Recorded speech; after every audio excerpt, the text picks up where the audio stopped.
Hola candorianos, hoy hablamos aquí en la botella de Candor de un personaje que si hace unos años nos dicen que iba a tener película, no nos lo habríamos creído nadie. Hoy aquí en la botella de Candor hablamos de Carol Danvers, Miss Marvel, la Capitana Marvel. La historia de Carol Danvers empieza en 1968 en el número 13 de Marvel Superhéroes. Ahí nos encontramos con un cómic escrito por Roy Thomas, dibujado por el gran Jim Collan,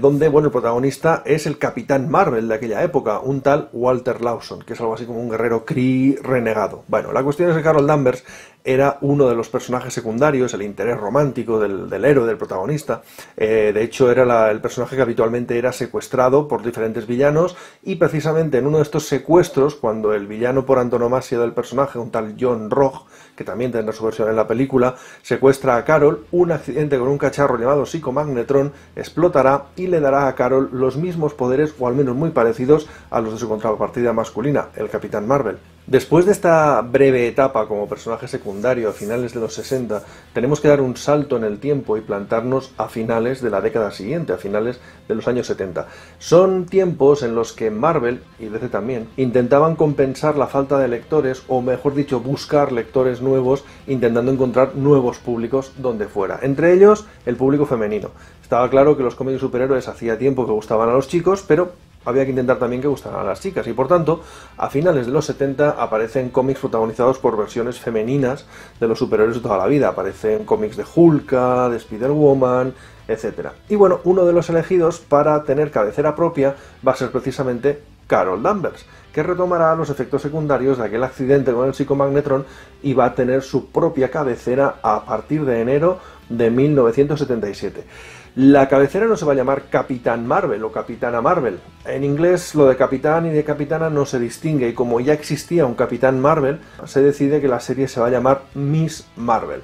Lo de Miss Marvel hoy en día nos puede parecer un poquito regulero, porque como si suena un poco como a despectivo, pero a finales de los 70 era justo lo contrario. La cuestión es que la serie de Miss Marvel nos presentaba una Carol Danvers que había dejado la NASA y se había convertido en editora de una revista femenina, la revista Woman, por la que rondaba más o menos cerca el Daily Bugle, JJ Jameson y muchos secundarios de las series de Spider-Man. Aquellos primeros números de Capitana Marvel o de Miss Marvel en aquel momento estaban escritos por Jerry Conway, pero muy pronto haría aparición en la colección un guionista clave, Chris Claremont. Chris Claremont a finales de los 70 todavía no había hecho su gran obra, que era precisamente su trabajo en Uncanny X-Men, o sea, es decir,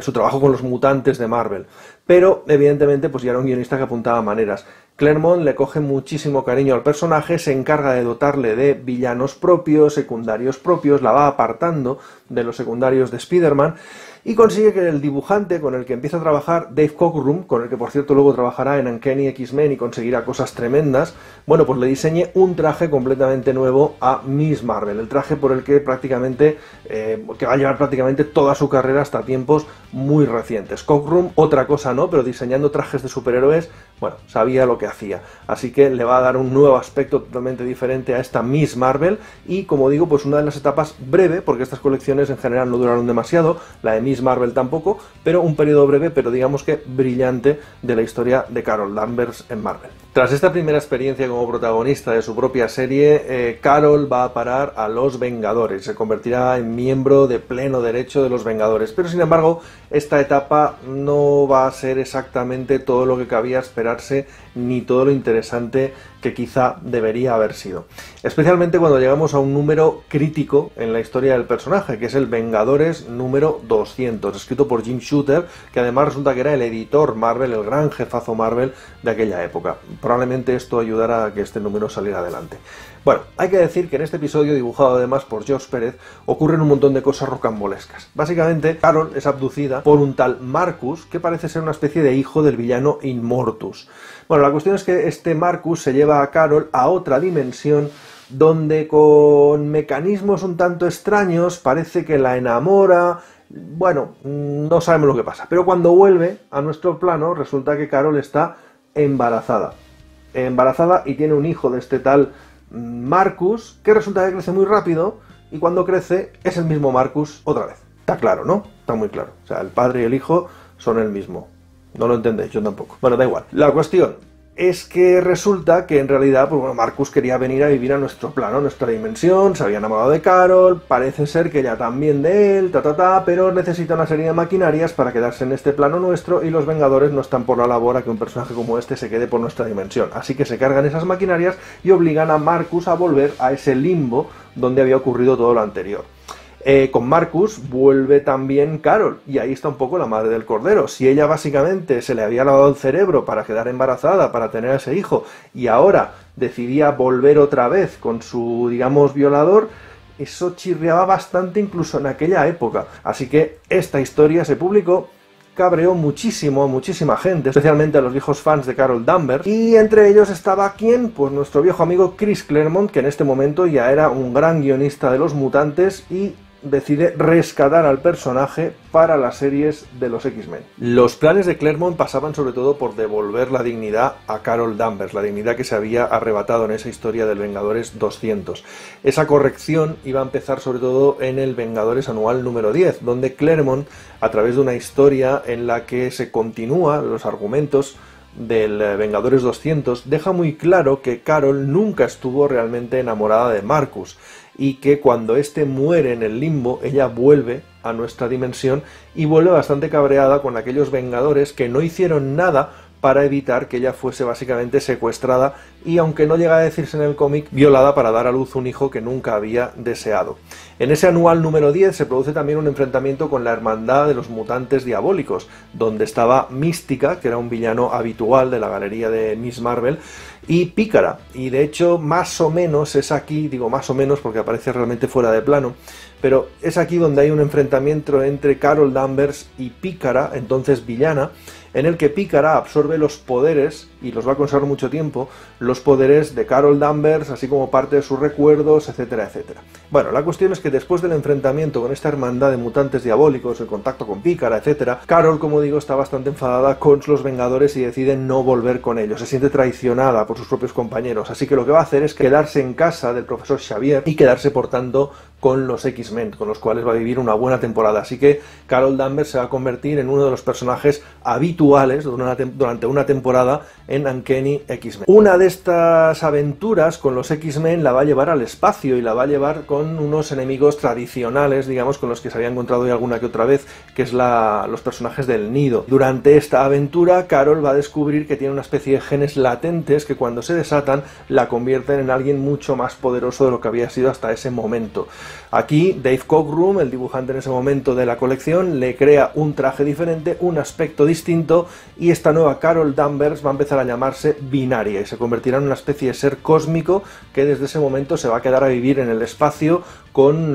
los Saqueadores Estelares, un grupo digamos, vinculado a los X-Men en cierto modo, una especie de piratas espaciales que habían aparecido varias veces en las colecciones de los X-Men. Esta etapa va a convertir a Carol en una habitual, digamos, de las colecciones cósmicas de Marvel durante esa época. La etapa cósmica de Carol Danvers como Binaria duraría hasta 1992. Entre marzo y abril de este año se va a publicar la miniserie llamada Operación Tormenta Galáctica. Esta miniserie es a la vez una especie de revisión, actualización de la famosa guerra Kree-Skrull de los Vengadores y a la vez una especie de metáfora de la invasión de los norteamericanos a Irak, que en aquella época estaba ocurriendo, la famosa tormenta del desierto. Bueno, metáforas al margen, la cuestión es que esta historia nos contaba una guerra, un enfrentamiento entre los imperios Kree y el imperio Shi'ar del universo Marvel. La cuestión es que al final de esta miniserie, Carol Danvers, Binaria, sacrificaba o utilizaba sus poderes de manipulación de energía para resetear, digamos, nuestro Sol al completo, salvando así la Tierra y salvándonos a todos nosotros, pero a cambio de eso perdía esas cualidades cósmicas que la hacían ser esa especie de ser, pues bueno, universal o cósmico que era Binaria. Y vuelve otra vez, digamos, a sus capacidades básicas de Miss Marvel que había tenido hasta entonces. Se supone que después de este periodo se queda en la mansión de los Vengadores recuperándose, pero la cuestión es que tardó unos cuantos años en volver a la primera línea, nada menos que hasta 1998, cuando Kurt Busiek la recupera para su etapa de Hero Return de Vengadores. Durante este periodo, Carol estará por los Vengadores, también pasará por la colección de Iron Man, también guionizada por Busiek en aquel momento, y bueno, va a adoptar al menos temporalmente el nombre de Pájaro de Guerra, Warbird. La cuestión es que no es un nombre que cuajara demasiado, Y en lo más interesante de este periodo es que Busiek juega con la idea de que Carol va a compensar el subidón que le daba el tener poderes cósmicos, el cómo se sentía cuando era binaria, con el alcoholismo. La superación de ese alcoholismo va a ser una de las cosas que va a dar tridimensionalidad al personaje de Carol en esta época y que, bueno, va a marcar, digamos, en cierto modo al personaje de aquí en adelante. Carol rondará por la colección de los Vengadores hasta la famosa etapa de los Vengadores Desunidos de Brian Michael Bendis. Como todos sabemos, Vengadores Desunidos da pistoletazo de salida a una etapa de Vengadores totalmente diferente y una etapa en general en la que el universo Marvel irá cambiando de escenario cada poco tiempo, o digamos que a través de diferentes sagas irá cambiando completamente el paisaje del universo Marvel de aquellos años. Una de estas primeras sagas es la Casa de M, House of M. Bueno, recordemos que House of M es una saga en la que veíamos una especie de realidad idónea, donde los personajes del universo Marvel se veían a sí mismos como realmente les gustaría ser, y en el caso de Carol Danvers se veía a sí misma como una superheroína realizada, aclamada por el público, etcétera, etcétera. Bueno, la cuestión es que la popularidad del personaje fue subiendo con todas estas apariciones, su trayectoria en Vengadores, etcétera, y por fin en estos años se le da una serie regular para ella sola, de la mano del guionista Brian Reed, y que, bueno, digamos que va a acentuar un poco la posibilidad de por fin profundizar en la vida de esta Miss Marvel moderna, de cómo se siente, de cuál es su papel en los Vengadores, etcétera, etcétera. Toda esta época, como digo, coincide con este tipo de sagas y especialmente con Civil War. En medio de la Civil War, Carol siempre estuvo apoyando a Iron Man, siempre fue del bando pro registro. Como se supone que este bando fue el que finalmente ganó esta guerra civil, Carol acabó, digamos, al frente de una sección de los Vengadores, los llamados, o al menos la colección se llamaba Poderosos Vengadores. En esta colección se enfrentaba igual a villanos, como el Doctor Muerte, por ejemplo, o bien se dedicaba a perseguir a aquellos héroes que no habían querido registrarse y que habían quedado fuera de la ley. En cualquier caso, es una etapa donde ella brilla, digamos, también con cierta importancia, donde tiene una relación con el personaje de Wonder Man, y esto va a cambiar mucho cuando venga, digamos, la siguiente fase en todo esto, que va a ser el Reinado Oscuro, la época en que Norman Osborn va a tomar prácticamente control de todo el universo Marvel y va a sustituir a los Vengadores por una versión oscura, digamos, de cada uno de ellos. En esta época, la villana conocida como Piedra Lunar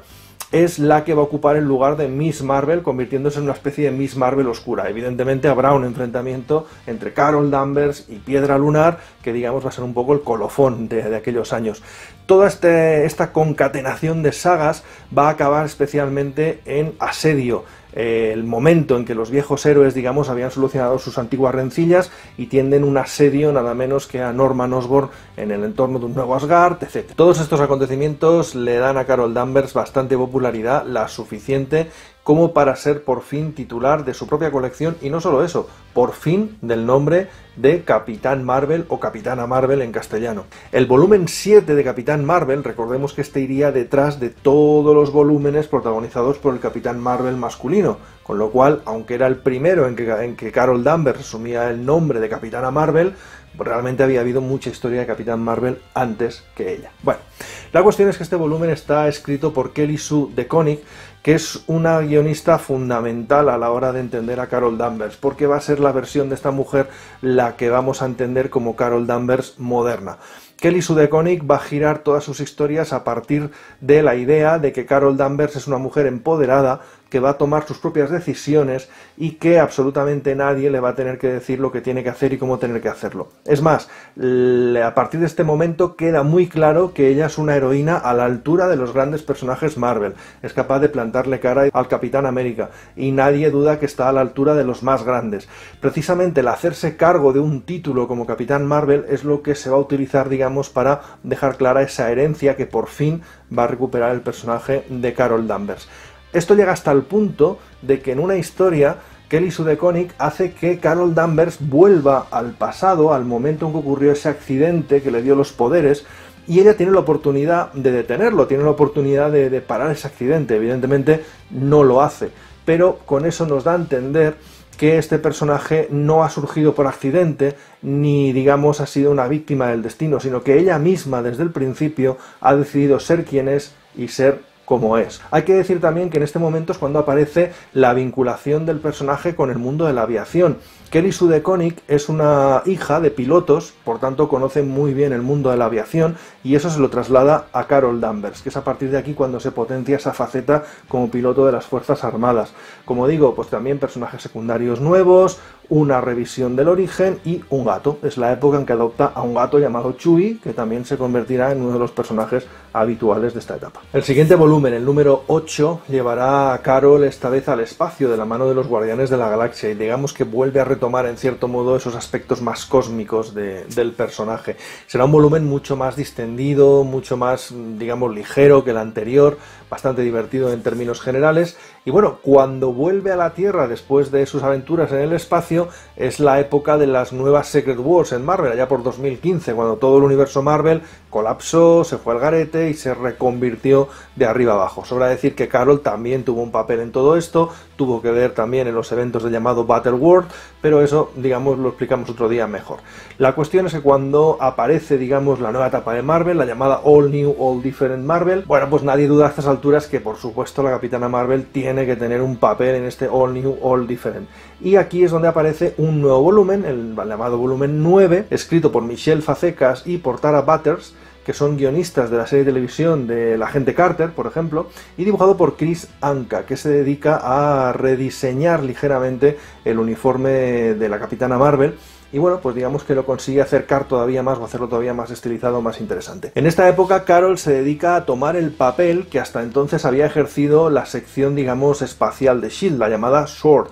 o espada. Bueno, la cuestión es que esta sección espacial no había tenido mucho éxito y se sustituye por un nuevo programa espacial de defensa de la Tierra. Esta sección no es otra que el programa espacial derivado de Alpha Flight, el grupo de superhéroes canadienses, con lo cual estos personajes irán rondando como nuevos secundarios de este volumen. Sea como sea, esto la llevará también a un nuevo enfrentamiento, a una segunda guerra civil contra Iron Man, diferencias de opiniones con su antiguo amigo y compañero, que tendrá también consecuencias radicales en el universo Marvel, y bueno, ya nos encontramos con una Carol Danvers completamente establecida, como uno de los grandes personajes Marvel, y ya por supuesto con la película en el horizonte para estrenarse en este 2019. Bueno, gandorianos, pues hasta aquí este repaso de la vida de Carol Danvers, nuestra Capitana Marvel. Espero que os haya sido divertido, espero que os haya sido entretenido. Sé que nos hemos dejado mil cosas, pero bueno, YouTube da para lo que da y esto es lo que es. Gracias por haber escuchado y nos vemos pronto aquí en otro vídeo de La Botella de Candor.